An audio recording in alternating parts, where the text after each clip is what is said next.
Hey friends, welcome back to English Beyond Words. I'm Mark, and today we're going to practice something incredibly useful. We're going to learn phrasal verbs through a complete daily routine, not just random examples, a real, natural day from morning until night. By the end of this episode, you'll understand how native speakers use phrasal verbs in everyday life, and you'll be able to use them yourself. Now, you might be wondering, what exactly are phrasal verbs? Let me explain quickly. A phrasal verb is a verb combined with one or two small words like up, down, on, off, in, out, or away. Together, they create a completely new meaning. For example, wake means to stop sleeping, but wake up means the same thing in a more natural, conversational way.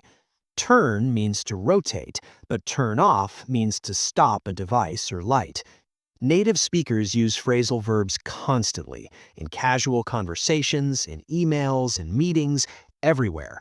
So if you want to sound natural and fluent, you need to learn them. But here's the problem. Most textbooks just give you long lists of phrasal verbs with definitions, and your brain can't remember them because there's no context. That's why today we're doing something different. We're going to follow one complete day, from the moment you wake up to the moment you go to sleep. And along the way, I'll show you exactly which phrasal verbs fit naturally into each part of your routine. This makes learning so much easier because when you connect language to real life, your brain remembers it.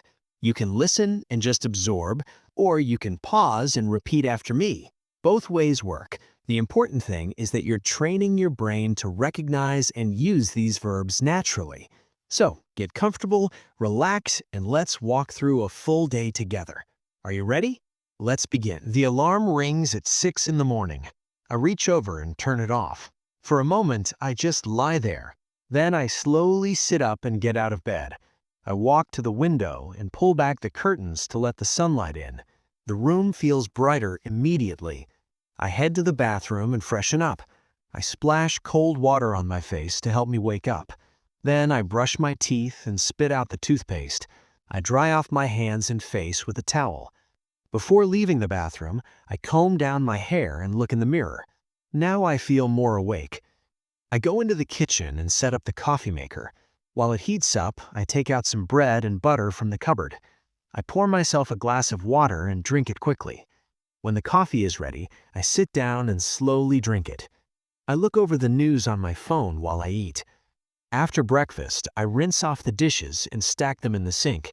I'll wash them properly later. Right now, I need to get dressed. I go back to my bedroom and open up the wardrobe. I pick out a comfortable shirt and trousers. I put them on and check myself in the mirror. If it's cold outside, I throw on a sweater as well. Before I leave, I gather up my things. I pick up my keys, my wallet, and my phone. I put on my shoes near the door and step outside.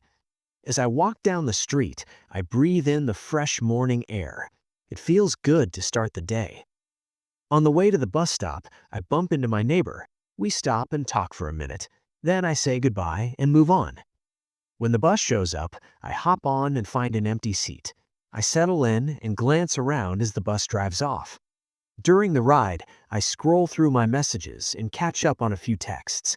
I also think ahead to what I need to do today. When we reach my stop, I stand up and get off. I walk a short distance and arrive at my workplace.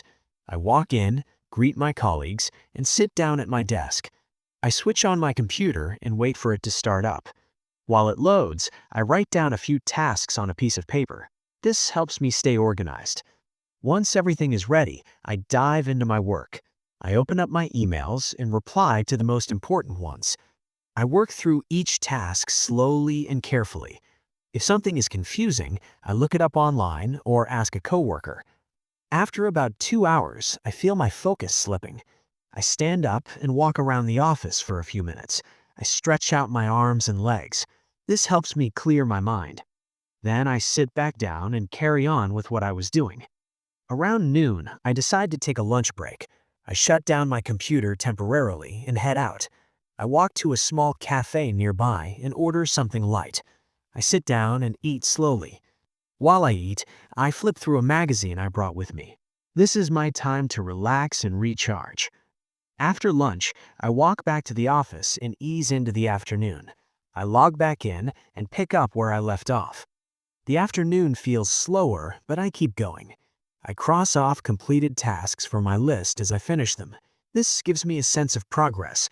If I make a mistake, I don't stress about it. I just fix it and move forward. Sometimes I need to check over my work to make sure everything is correct. I go through it carefully and adjust anything that looks wrong. As the afternoon continues, I start to wrap up the remaining tasks.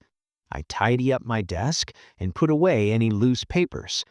I save all my files and close down the programs I was using. When the workday ends, I log off and pack up my bag. I say goodbye to my coworkers and head out. The evening air feels cooler now. I walk to the bus stop and wait for the bus to pull up. When it arrives, I get on and take a seat near the window. On the way home, I let my mind wander. I think back on the day and let go of any stress. I watch the streets pass by and feel myself relax. When I reach my stop, I get off and walk the rest of the way home. I unlock the door, step inside, and take off my shoes. I hang up my jacket and put down my bag. I change into something more comfortable and sit on the couch for a moment. It feels good to be home. After resting for a bit, I get up and prepare dinner. I take out vegetables, rice, and some chicken from the fridge. I chop up the vegetables and heat up a pan on the stove. I cook everything slowly and carefully. While I wait, I clean up the counter and wipe down the table. I like to keep things tidy as I go. When dinner's ready, I serve it up on a plate and sit down to eat. I eat slowly and enjoy the quiet. I don't turn on the TV or check my phone. I just focus on the meal. After I finish, I clear away the dishes and wash them up in the sink. I dry them off and put them back in the cupboard. Now the kitchen is clean again. In the evening, I like to wind down. I sit back on the couch and turn on a show I've been watching. I watch for about an hour, then turn it off. Sometimes I pick up a book and read a few chapters instead. Other times, I just sit quietly and think about nothing in particular. I try not to stay up too late. If I feel tired, I listen to my body and start getting ready for bed. I go to the bathroom and wash up one more time. I brush my teeth and rinse out my mouth with water. I dry off my face and hands. I change into my pajamas and make sure everything is ready for tomorrow. I check my phone one last time, then put it down on the nightstand. I don't want to waste time scrolling. I turn off the lights and climb into bed. I pull up the blanket and get comfortable. As I lie there, I think over the day. I woke up, got through my work, came home, and took care of myself. I feel satisfied. I let my thoughts slow down. I breathe in and out calmly. The house is quiet. Outside, the night has fully settled in.